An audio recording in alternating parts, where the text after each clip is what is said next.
Hello, everyone. Welcome to the 21 Hats podcast. I'm your host, Lauren Feldman. In this week's discussion, we once again unearth more questions than answers, mostly because there are rarely one-size-fits-all answers to the questions we discuss here. This week, those questions include, can you be friends with your employees? Can you work with your family? How are you coping with price increases in your supply chain? How do you handle shipping, especially given the example set by Amazon? Are refrigerated trucks really called reefer trucks? And what happens when employees question whether you should be doing business with a particular person or company? Plus, Jay Goltz turned 65 without a succession plan. Even in good times, owning and running a business can be a lonely pursuit. Our hope is that these weekly conversations will, if nothing else, let owners know they are not alone in facing challenges. Same thing with our daily newsletter, the 21 Hats Morning Report, which highlights the most important news of the day for business owners and which you can subscribe to at 21hats.com, where you can also find transcripts of our podcast episodes and lots of other articles and interviews. Joining us this week are regulars Jay Goltz, whose companies in Chicago include a picture frame business, artist frame service, and a home furnishing store, Jason Home. Karen Clark Cole, who is CEO of Blink, a user experience research and design firm in Seattle. And Stephanie Stuckey, who is CEO of Stuckey's, the snack and road stop business best known for its pecan log rolls. The episode is titled, How the Sausage is Made.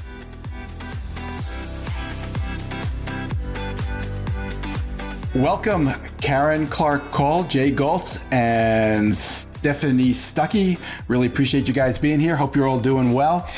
Today, I'd like to start by running through actually some news items and something that we talked about in the morning report this week. This past Saturday, I asked all of our subscribers whether it's possible for an owner or a CEO to be friends with his or her employees. And we got some really interesting responses, and it just made me think, I want to ask you guys the same question. Karen, let me start with you. Do you think it's possible for you to be friends with your employees at Blink? You mean like going out for a beer and hanging out on the weekend? No. However you define friends, but that's part of it, sure. Yeah, it's a little tricky. No, the short answer is not really. Have you learned this the hard way, Karen? No. Depending what the hard way is. I don't really know what the hard way is. But what happens is there becomes a fairness issue as we get bigger. It's important that I'm not seen as favoring anybody, and that, at the end of the day, there's a raise and a promotion somehow tracked back to me, which isn't really the case, but there's perception and optics is everything. So I'm just really aware of sort of how I am received and what the optics are around me and my role. Stephanie, how do you think about this? I think you can be friendly, but there is definitely a line of demarcation where you are still the supervisor. If you cross that line too much to where you're really engaging with them on a personal level and you get to know the family and you're hanging out in a very social way, it makes it hard to make tough decisions that can be fair. And you also want to make sure you're treating your entire team equally. So when I was with City of Atlanta, our team grew from 5 to 20 during my period of time there. Well, I couldn't be personal friends with 20 people. So no, I don't think you can be friends in what I think most of us think of as friends. That doesn't mean you can't be friendly, you can't be warm and caring and ask about their family and their relationships, but there's a line that you cross and it's no longer a professional relationship. And I think it's important to maintain that this is a professional relationship. Jay, you've been doing this the longest, over 40 years. Everything that Karen and Stephanie just said makes sense to me, but I also wonder, you spend a lot of time with people and friendships kind of just happen. It's not something you can always control. Has this ever been an issue for you? It's extremely complicated, and I don't buy the theory of you can't be friends, you shouldn't be friends. I think it's a mixed bag, and I think when you say something like treating people equally, that gets to be difficult when you have an employee that's been by your side for 27 years and you know they're always there for you. And when you're out of control, they go, hey, you're out of control. And versus someone who's been with you for 6 months that you got to sit here and have meetings with that they're not coming in on time. I mean, I don't think I'll just speak for myself. There's different relationships, everything from you see this person more than you see your own family and was a critical part of growing your business to someone who I call a work for. There's work withs and there's workforce. So someone who's a work for that shows up on time, does a nice job, but, could quit at any time, is not going to come pull you to the side and give you some inside information about, hey, you better keep an eye on so forth and so on. So I think it's a extremely big bandwidth of people that are 100% with you, that you can always count on, that will always tell you what's going on, that will always, speak truth to power. And there's other people who need to be written up because they come in late. So I would never make a blanket statement about it, but I would say it's very tricky. And you have to be careful, but I have very deep relationships with, 10, 20 people out of the 125. There's no right or wrong answer to this. It's what everybody's comfortable with. And if somebody says, no, I'm not going to be friends with my employee, okay, I'm not going to argue with that. And then Paul, he's not here, I'll speak for Paul. He said something really smart in one of these podcasts that, boy, that's how do you define friend? I mean, you have control over their income. I mean, that's taking the word friend to a different level. And I'm not so sure that, and he's right. You do have controls over their destiny and stuff. And that's not normally what a friend has. I can give you a black and white answer on this. Do I socialize with no, I get enough.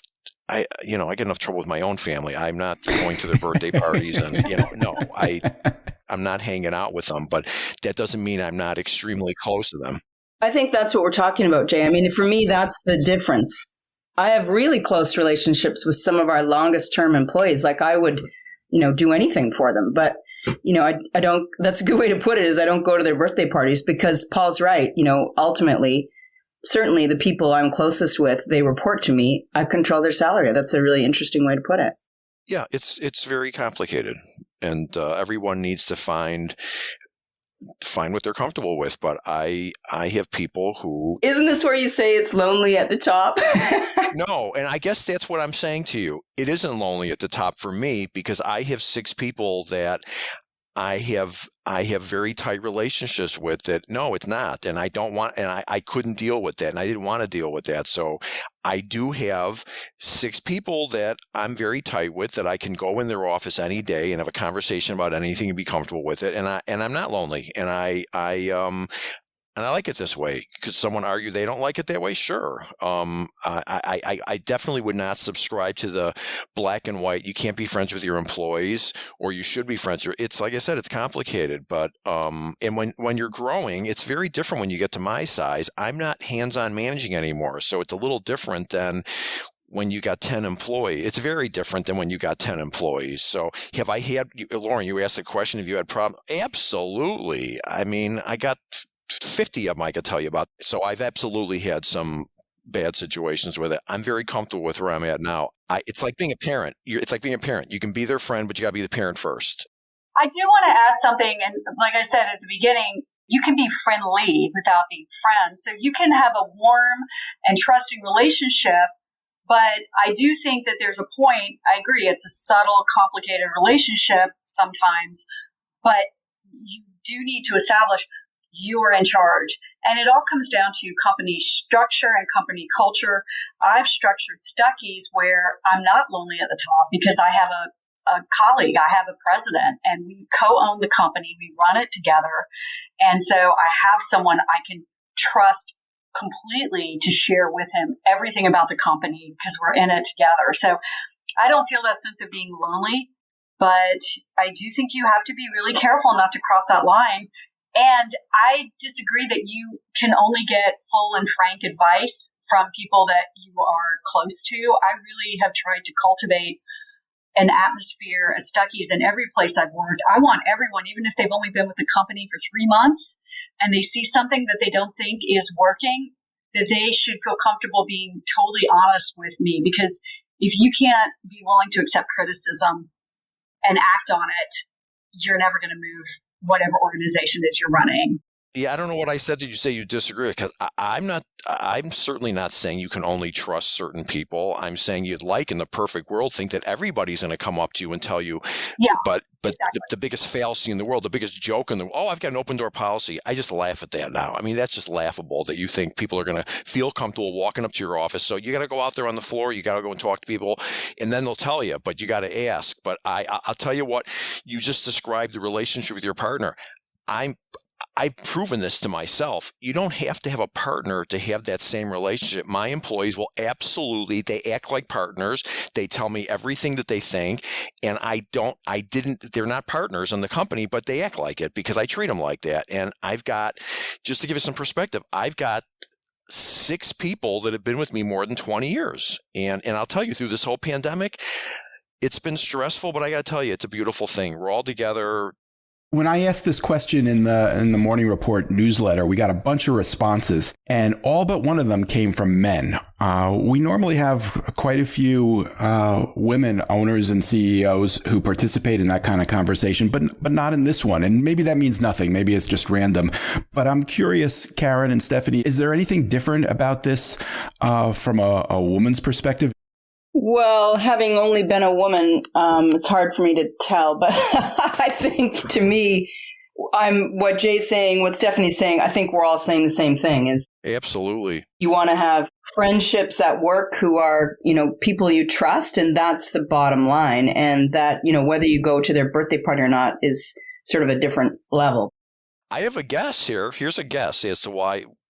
I think guys struggle with this more. And I think that the guys that went on there have struggled and think they figured out the answer and they wanted to share that. And I think, I'm just guessing, that women are more comfortable with it and didn't feel like they had to share their revelation because this is how they have relationships. That's interesting.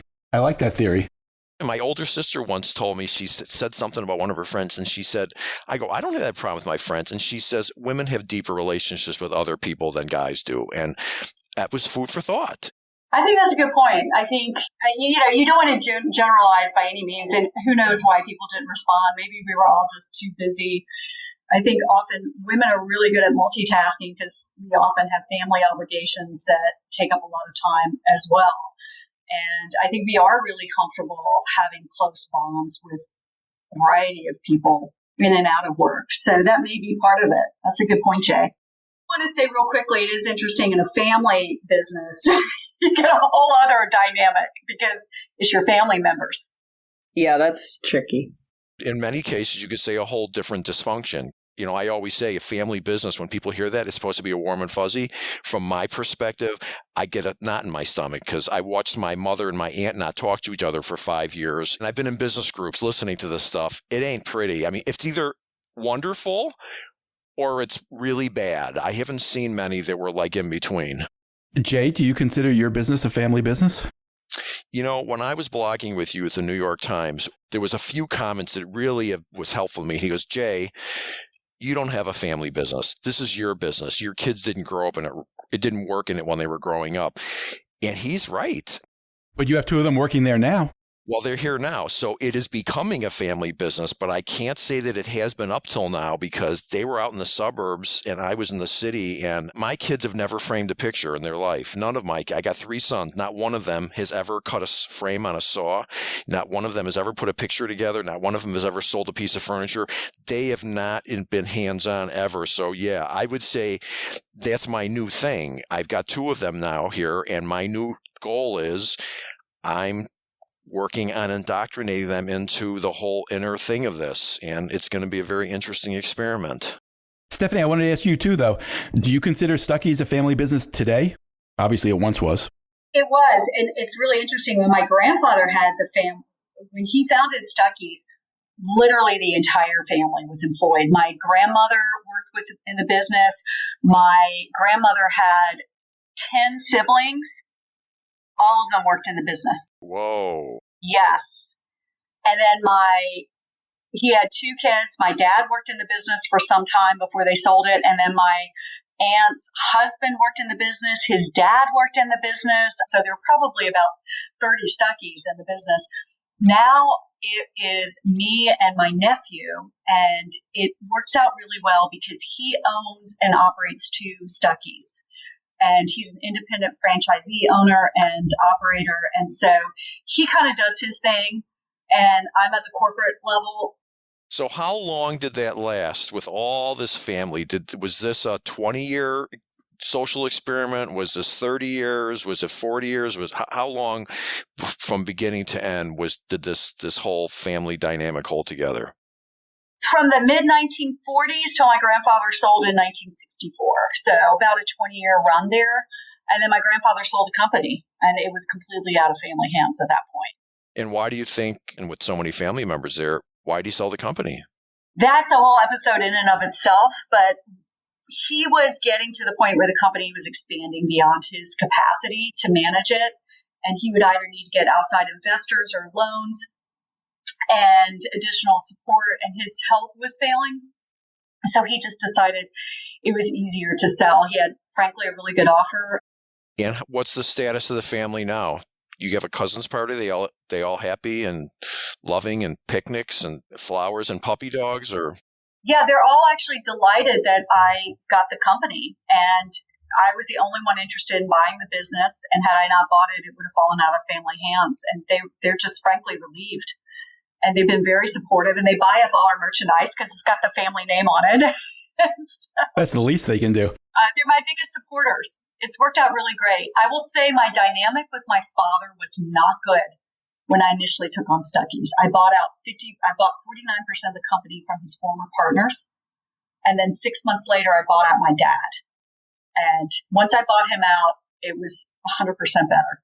It was like I could have a father or I could have a business partner, and we both chose we wanted to keep our relationship. So I just paid him completely above board, fair price. Was there a particular issue that you guys saw differently? Everything. I mean, he just was constantly just on my case about every decision I made and anything I wanted to do to take the company in a different direction, like buy a candy plant. He was just freaking out about the cost of that and the financing.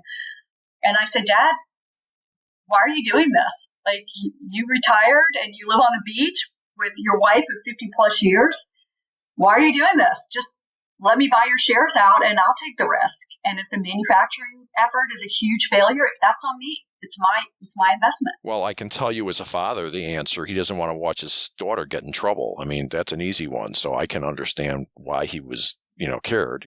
I'm trying to navigate this, and I see myself, I hope, and I think I am, the kind that will work collaboratively with my kids. And I don't think I'm going to have those problems, but I don't know. I mean, we'll see. Well, it's great now. And he actually didn't agree to sell to me until I was making a profit, and he had the confidence to hand it over. Next issue. Another thing we've been writing about a lot in the morning report is price increases rippling throughout the economy. Karen, how about you? Have you seen this happening? Well, no, but we're selling services, so no. Do you have to pay your people more because it's a competitive market, though? Well, that's nothing new. Nothing's changed. No. So is it going up more than inflation? That's kind of the question. No, nothing new in the last couple of years. I mean, we're in a different world though, because we have these tech giants in our backyard, and the price, the competition there. It's just not. They're not normal salaries, right? It's in another world. It's ridiculous. So it's not directly connected to the economy. How about you, Stephanie? Yeah, I'm experiencing price increases, but like Karen, it's not directly connected with the economy. It's directly connected with the fact that we just bought a manufacturing facility.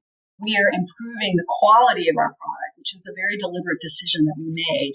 So we are buying better ingredients, and specifically the pecans. So we're buying a higher grade nut, and that to me is the most essential way to up our candy game and our pecan snack game. So we're going to charge a more premium price for a better quality product. We've been reaching out to B2B retail customers with whom we have good relationships and asking their honest feedback, although it's been hard because if you say, all right, are you okay with us raising your prices? Most of them are going to say, no, we don't want to We don't want you to raise your prices, but we're sending them samples and letting them taste the product and getting some really honest feedback with people that we respect. And so we think we've arrived at a price point that's higher, but not, ridiculously so. And it's kind of nice that the market is already showing price increases. So it's not as much of a shock when our competitors are raising prices too. Let me give you a little insight that I think could be valuable. Yeah. I'm at a trade show, a picture framing trade show. I've got this beautiful, we make Prisma frames. They're made out of acrylic and colors, and they're just magnificent. So this framer walks up to me. She looks up at the wall, and she goes, how much is that frame job? I said, I don't know. It's probably around $600. Wow, that's a lot of money. And I looked at her, and I said, doesn't fabulous always cost more? And it was like a light bulb went on her. And she looked at me, her mouth dropped. She goes, of course it does. Oh my God. I've got to make sure I tell my customers this, because I'm telling you, this framing was it's a magnificent, beautiful thing. It made sense to her. So I think that translates beautifully when they say, oh, that's all I say. Doesn't the finest chocolate, doesn't the finest pecans in the world, doesn't that cost more? I mean, it just makes sense. Of course it costs more. And that's why we're offering samples as well. And so when we're getting potential accounts, first of all, I think y'all gave me this advice. I send the sales sheets without the price, right? And say, let's follow up with a phone call. So they can see we've had beautiful photography done. So it really looks terrific. We did new packaging. And so it's just beautiful. And we're in the process of ordering new displays. So everything just looks like a quality product. And then you send the samples, and then we can talk price. And then also we are frankly looking at getting into more upscale retail operations. So I would rather be in a gourmet grocery store than a C-store for some of this product line. So, Stephanie, you're describing a process by which you're choosing to pay more for better stuff. That's right. You're not experiencing, as a lot of people elsewhere in the economy are experiencing, the kind of supply chain issues that are causing them to pay more to suppliers for ingredients or services or whatever. We're not experiencing that because we are now making our own product, right? But you have to buy the nuts, and you have to buy chocolate and whatever else. We have to buy sugar and chocolate, and that pricing actually is going up.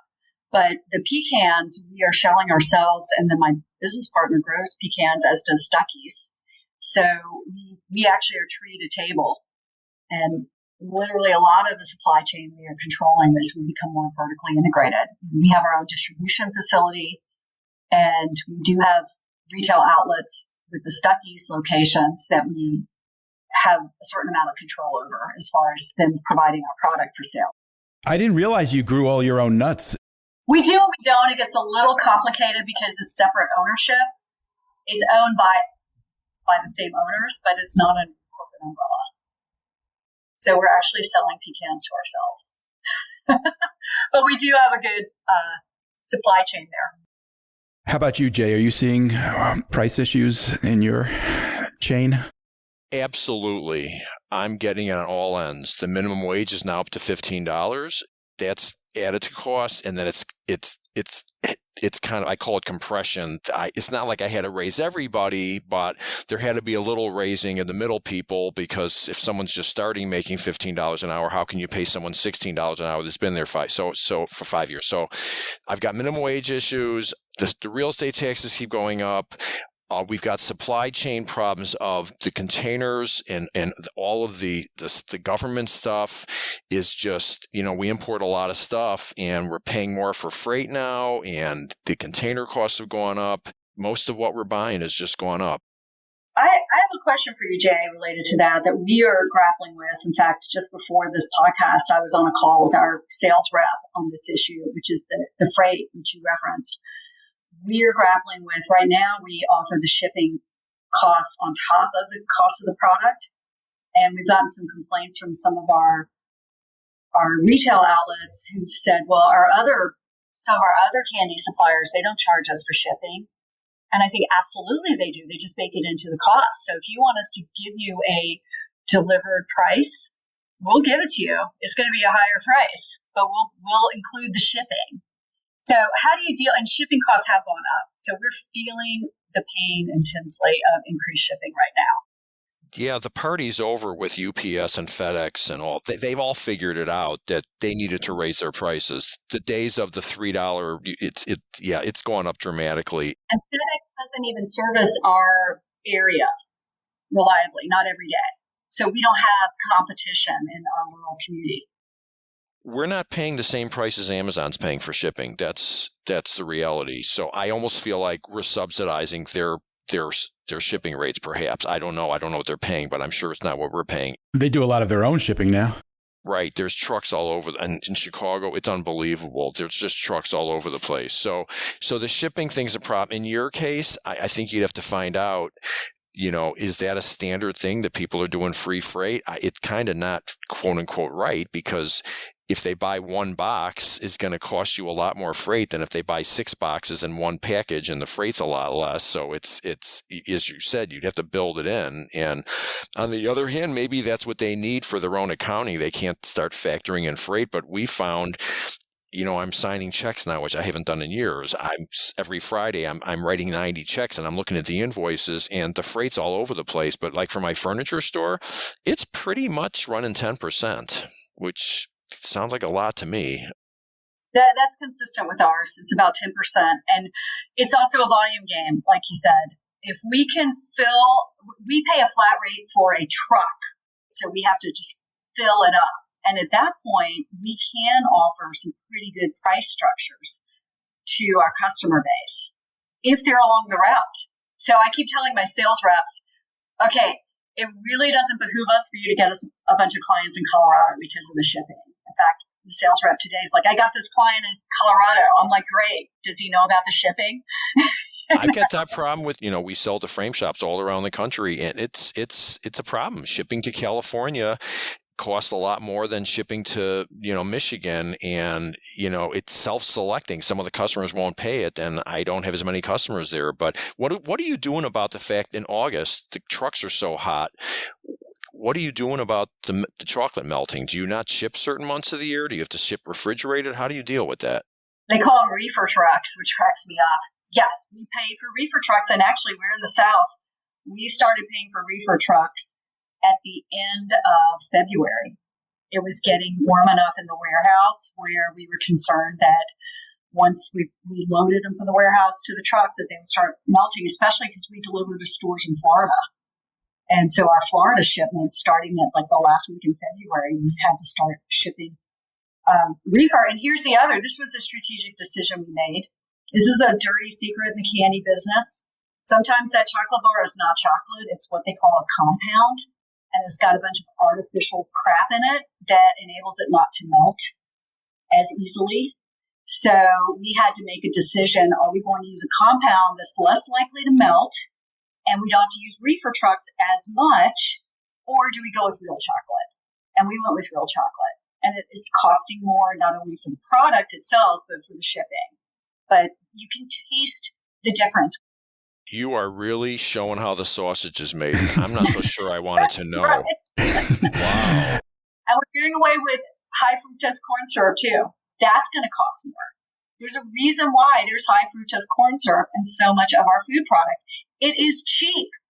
Stephanie, was your outsourcer who was making your candy previously, were they using the compound and the corn syrup? They were using compound and corn syrup, yes. Isn't it very expensive to ship things in refrigerated trucks? It is. It is very expensive to ship things in refrigerated trucks, which is why we need people to place big orders. So small orders really don't help us, unfortunately. What are you doing about that? Are you putting a minimum, or are you just putting a chart? I mean, I think you have to do something about that, or otherwise it's not going to work. Or we charge them like the Colorado order. That's just a real life example. I said, we're happy to ship to Colorado, but they need to pay the shipping.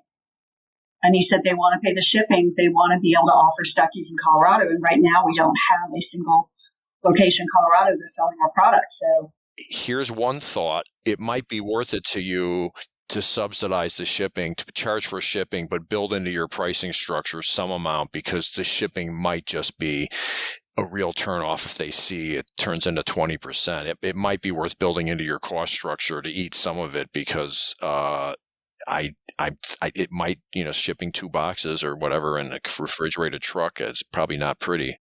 Well, we actually did that approach with success online because you referenced Amazon. Amazon is just killing it for everyone else as far as the expectations of this overnight delivery of our product. Absolutely. Click a button and it's going to be at our doorstep the next day. That's made it very hard for the rest of us. And we decided to bake in some of the cost of the shipping on our website. So orders below $10, we'll pitch in a couple of dollars for the shipping. Up to $25, we pitch in a certain amount, and then over $50, we cover shipping entirely. Jay, what are you doing about the price issues that you described? How are you handling it? Have you raised your prices? I have no choice. I got no choice. You've got to do what?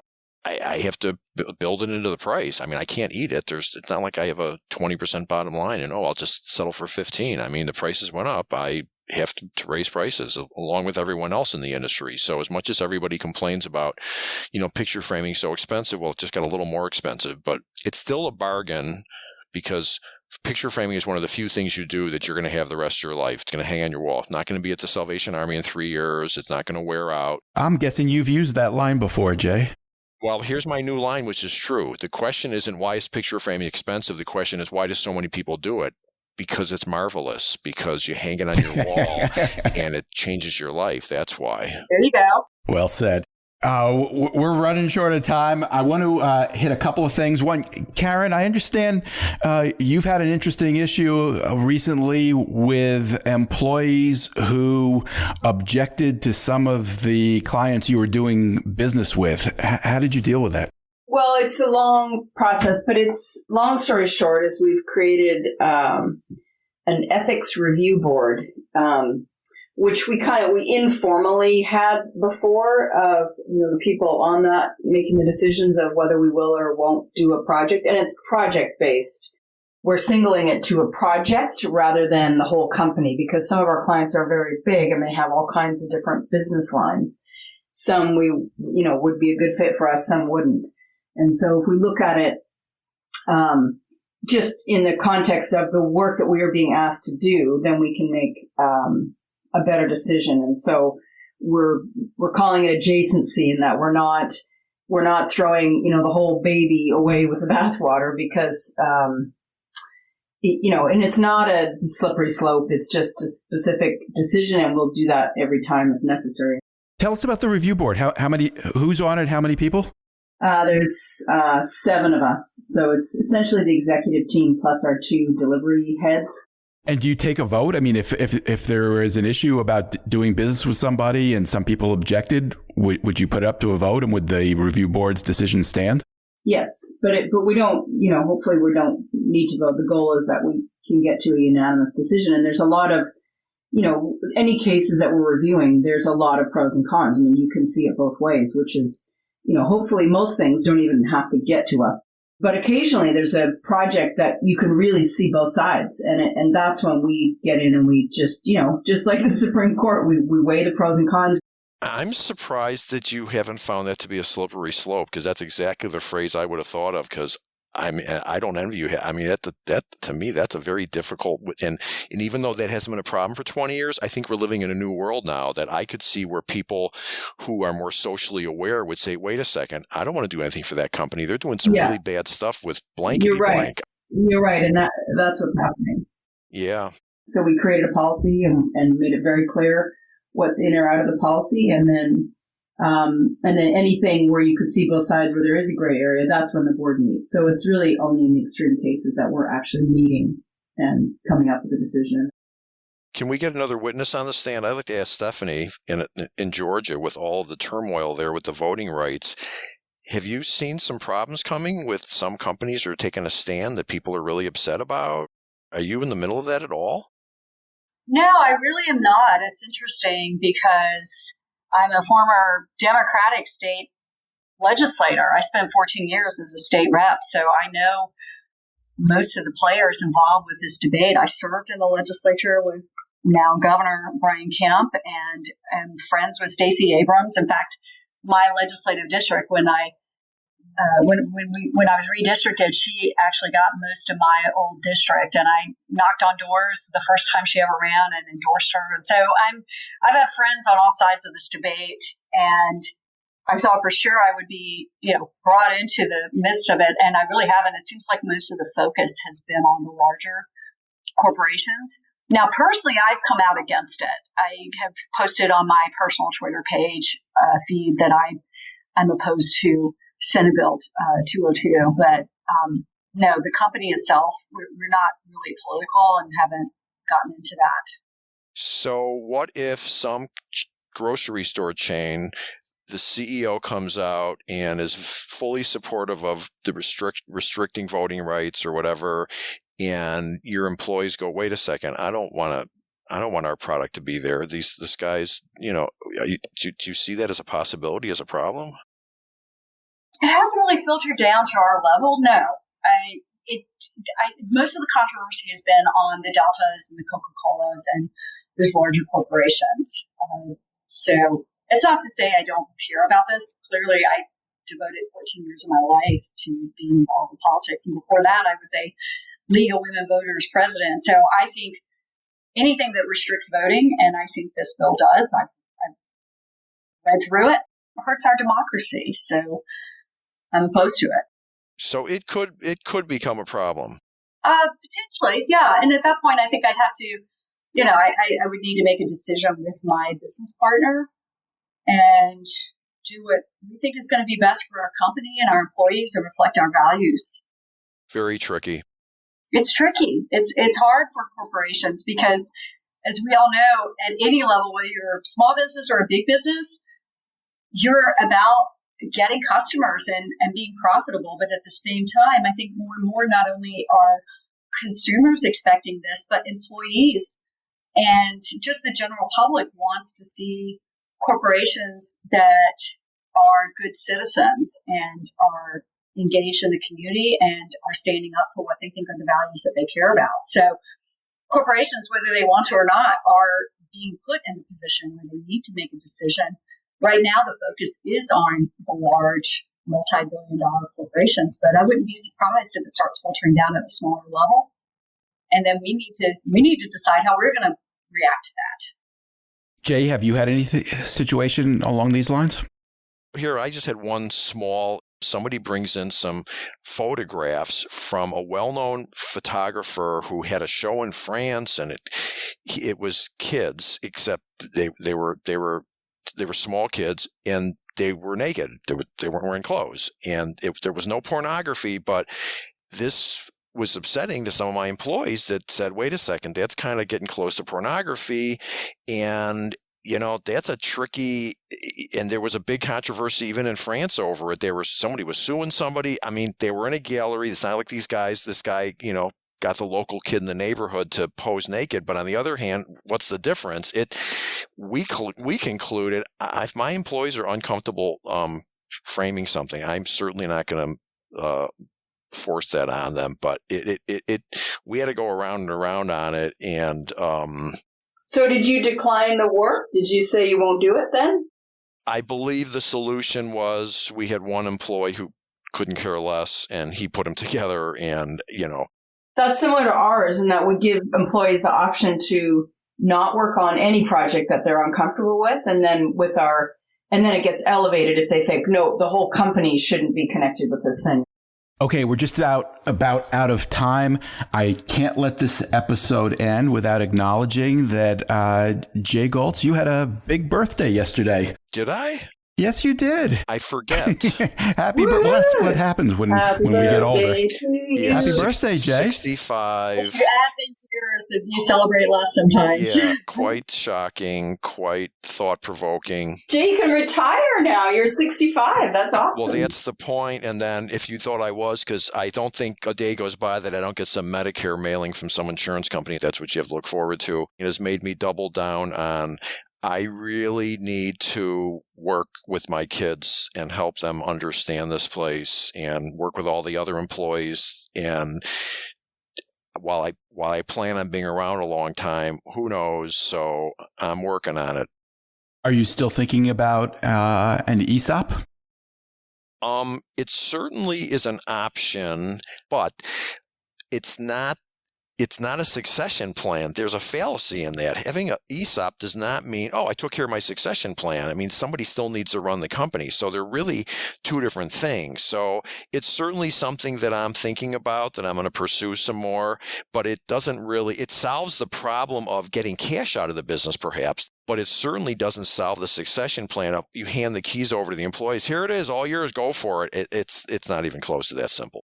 My thanks to Karen Clark Cole, Jay Goltz, and Stephanie Stuckey. As always, guys, thanks so much for sharing. Wait, don't leave yet. If you have a question or a comment that you'd like the 21 Hats owners to address, send it to me by replying to your morning report or by email at lauren@21hats.com. That's LOREN@21hats.com. Do it now before you forget. And don't be afraid to tell Jay what you really think. He can take it. And if you got something out of this conversation, help us reach more business owners. Tell a friend. Subscribe and review us wherever you get your podcasts. Follow us on Twitter. Subscribe to the Morning Report at 21hats.com. This episode was produced by Jess Thuberon, founder of Blank Word Productions. Okay, now you can leave. Thanks for listening, everyone.